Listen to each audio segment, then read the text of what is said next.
Well, it has been forever since I've been on here. Um, Camera problems, all kinds of stuff, which is not a big deal.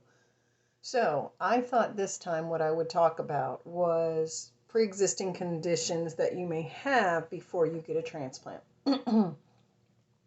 um, if you're looking to get a transplant, something I didn't do, but you may want to do, is any condition you have, you may want to research like how your medicines will react with something or how having a lower immune system will affect that.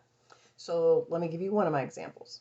I have always had a little bit of a candida problem, which is basically where when you eat a lot of sugar, you eat a lot of bread, your body builds up yeast. Um, when the immune system gets put down lower, then that means that now your body, whatever it had a problem with, and it can't fight it as well, now that's going to go up.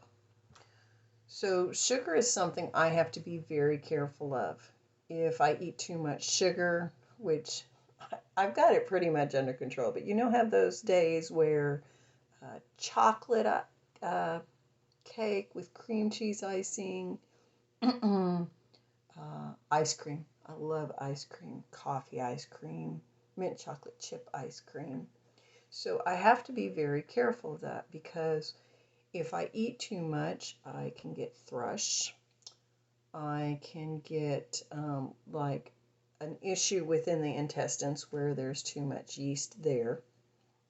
So there are times that if I'm not watching, they end up having to give me something called like fluconazole or diflucan, which helps your body get rid of yeast.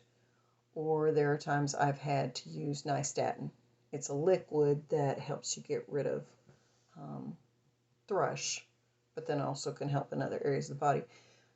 One other thing actually I've noticed is that if I eat too much sugar, it's almost like I get a little bit of the candida in the bladder itself, and it can get irritated. It's not an infection, but it gets irritated and it can cause issues, and you don't want that traveling. Well, for me, it was a transplant kidney, so I don't want that traveling back up to the kidney and creating problems. Now, even though you may have other transplanted organs, you're still going to want to be careful because those organs will work best, of course, if you're taking care of the body. So one of the things, and of course everybody knows, sugar can just be hard on your body in any ways. It can cause inflammation. So I work really hard to watch the amount of sugar I eat. So that is the one thing I have, the candida. I have a couple other things, but I'm going to do those in a different video and how I take care of those. One of them is mouth sores.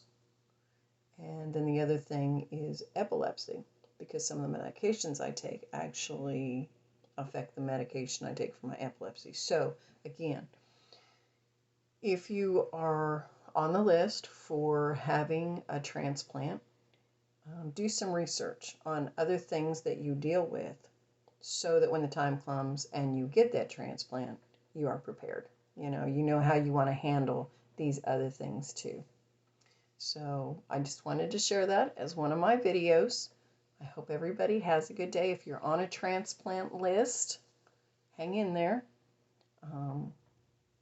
Of course, you may have a friend who gives, or you may have a deceased donor.